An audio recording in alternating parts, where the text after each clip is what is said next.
내 인생에 꼭 만나야 될 8사람, 그런 제목으로 첫 번째 하나님의 말씀을 증거하겠습니다.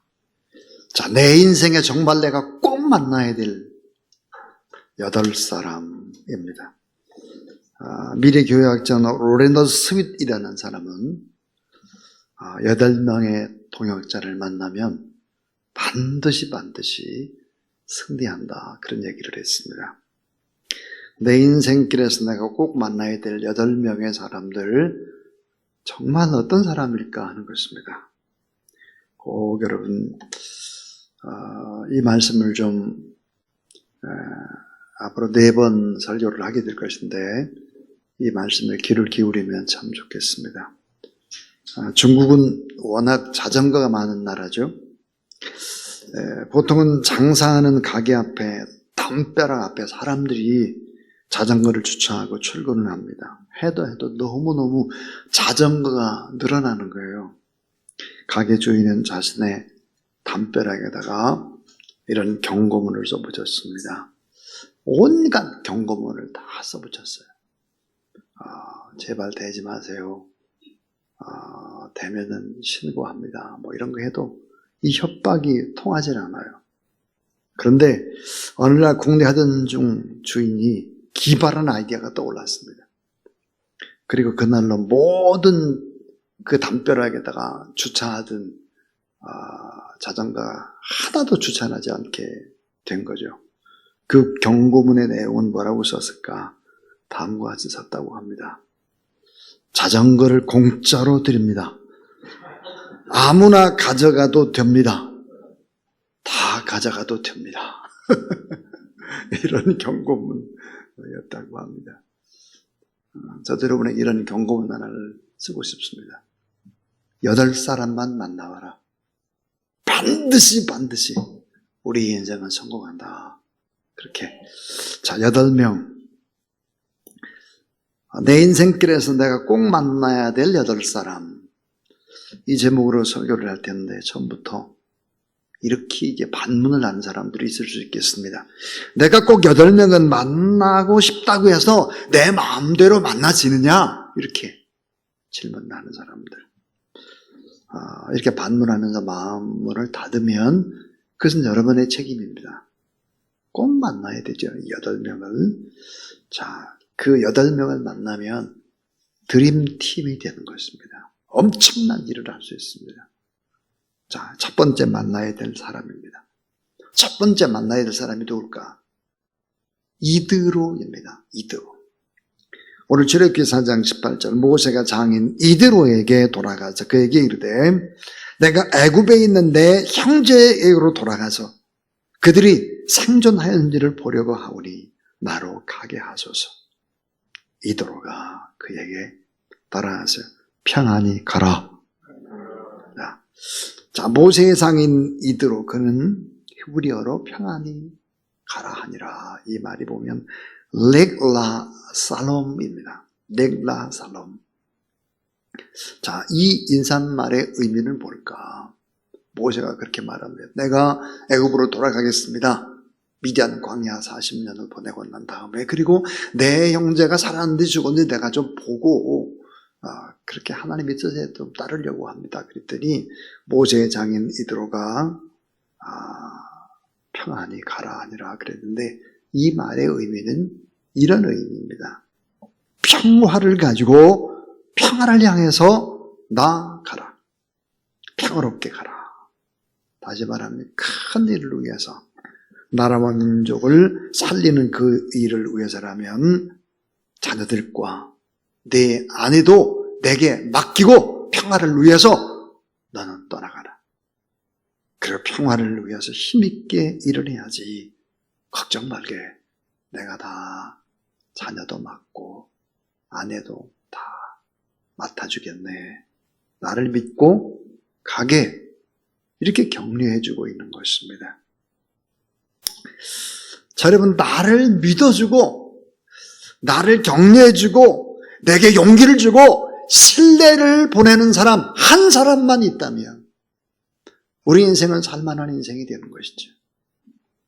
나를 100% 믿어주는 사람이 있다는 것.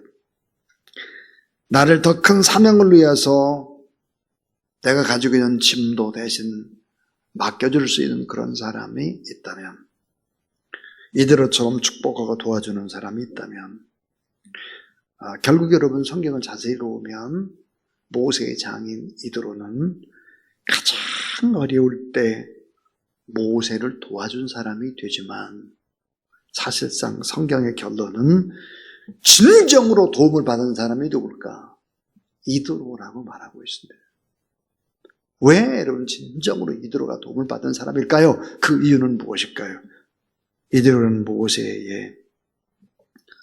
모세가 하나님의 말씀을 전가할 때 첫 번째 신앙의 열매가 됐기 때문입니다.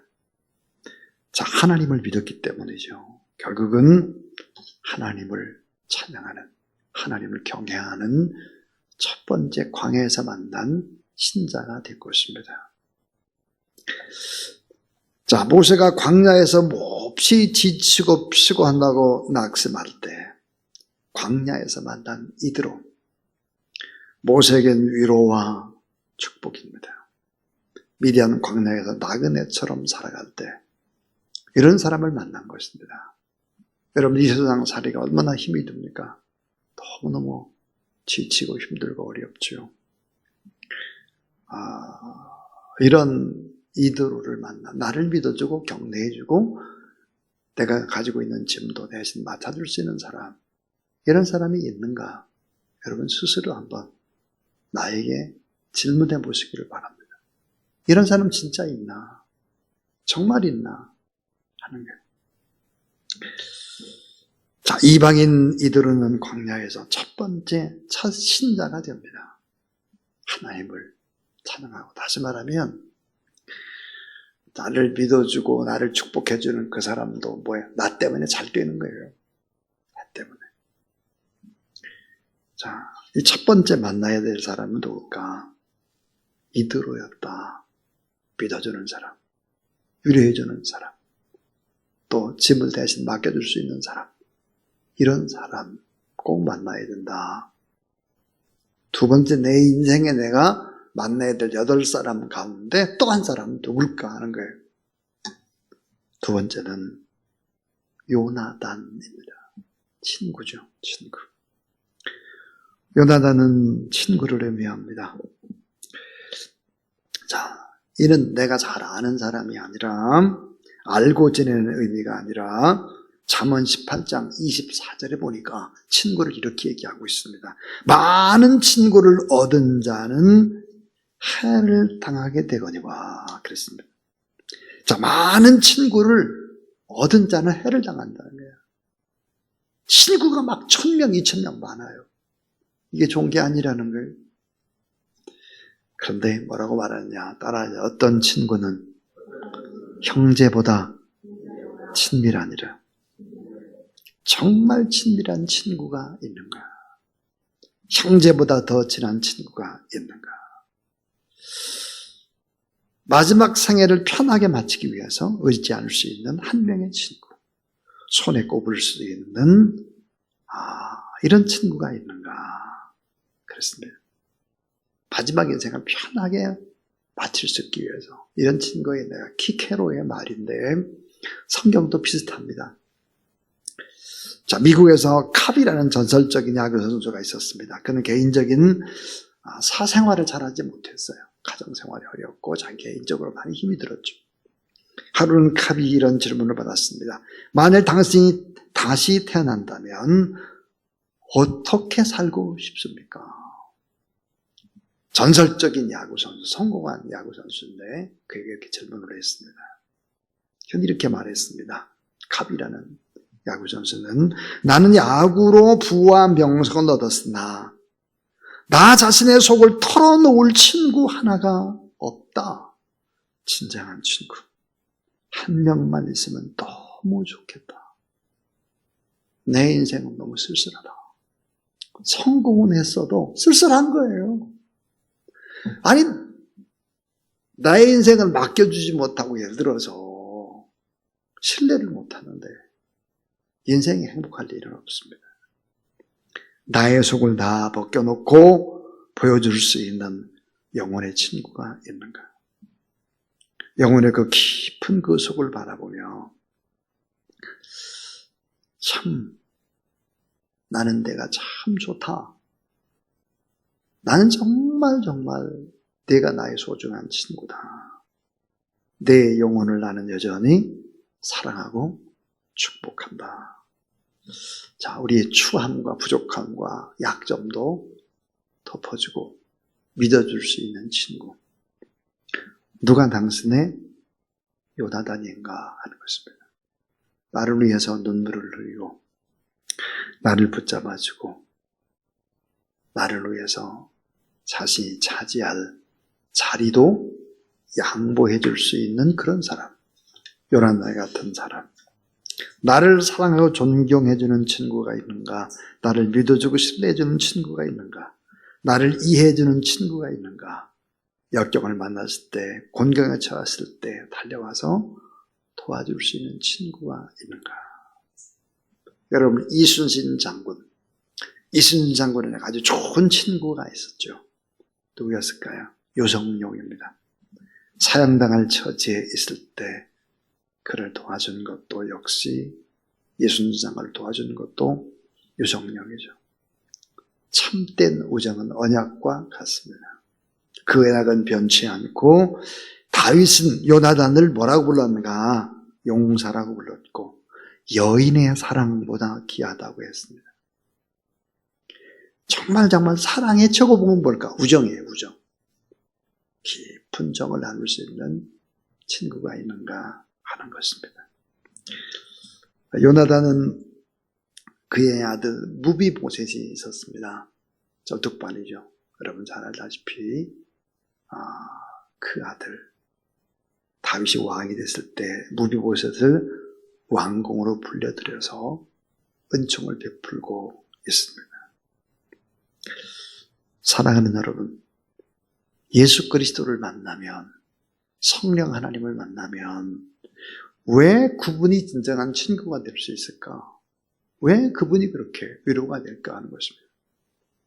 이번에 저는 캄보디아 선교를 이제 가면서 세계 선교부의 임원들 3분하고 또 우리 노회 임원들 8분하고 또 저희 교회에서도 우리 임충렬 장로님도 가시고 또 그 중에는 이제 제가 40년 동안이나 늘 가까이 지내고 있는 최태호 장로님 교수님과 친구와 같이 갔습니다. 그리고 같은 방을 썼죠. 깊은 얘기를 나누고 했습니다. 참 친구가 있다고 하는 것이 얼마나 든든하고 또 함께 기도하고 비전을 나눌 수 있다고 하는 것도 참 큰 축복이었습니다. 저는 어디 관광을 다니거나 그렇게 하지 않았고 사도신경 강해를 6번 강의를 했습니다. 그래서 사도신경을 다 마쳤습니다. 현지인 목회자들과 함께 뜨겁게 기도하고 또 함께 찬양하고 또 말씀을 나누고 사도신경에 나타난 12가지의 약속, 이 12가지의 약속 꼭 믿어야 된다. 이걸 성도들에게 반드시 가르쳐야 된다. 그래서 같이 이제 말씀을 나누는데 통역을 이제 삐 전도사가 했습니다. 통역을 참 잘하더라고요. 저희 교회에서 10년을 같이 있었으니까요. 뭐 얼마나 잘 맞겠습니까? 새벽기도, 수요예배, 금요 철야, 주일 일부, 뭐 찬양팀까지 쓰고 방송실까지 했으니까 뭐 얼마나 잘 알겠습니까? 제가 하는 얘기 뭐 이렇게 옆에서 눈빛만 봐도 뭐 다 알죠. 뭐 설교에 익숙하죠. 뭐 그러니까 통역을 참 잘하는 거예요. 일사천리로. 그래서 참 은혜로웠습니다. 참 좋은 사람이 곁에 있다고 하는 것은 참 행복한 일이었고, 그리고 또 우리 재선 선교사님, 재반석 선교사님이 피땀 흘린 꼭궁이라는 지역의 교회들을 이렇게 쭉 다 돌아보면서 교회들이 다 깨끗하더라고요. 또 뜨겁더라고요. 그게 너무너무 기뻤습니다. 또 감사했고, 또 이영구 선교사님이 또 얼마나 또 열심히 준비를 했는지 잘 준비하고 좀 안타까운 것 있었습니다. 강은규 선교사님이 심장이 너무 좋지 않아가지고 예배 도중에도 이렇게 아프셔서 나가시고 또 낮에도 이렇게 눈동자 초점이 이렇게 잃고 결국은 이제 끝까지 저희가 동행을 하지 못하고 돌아갔습니다. 참 안타까운 일이 있었죠. 자, 여러분 진정한 참된 친구 누굴까?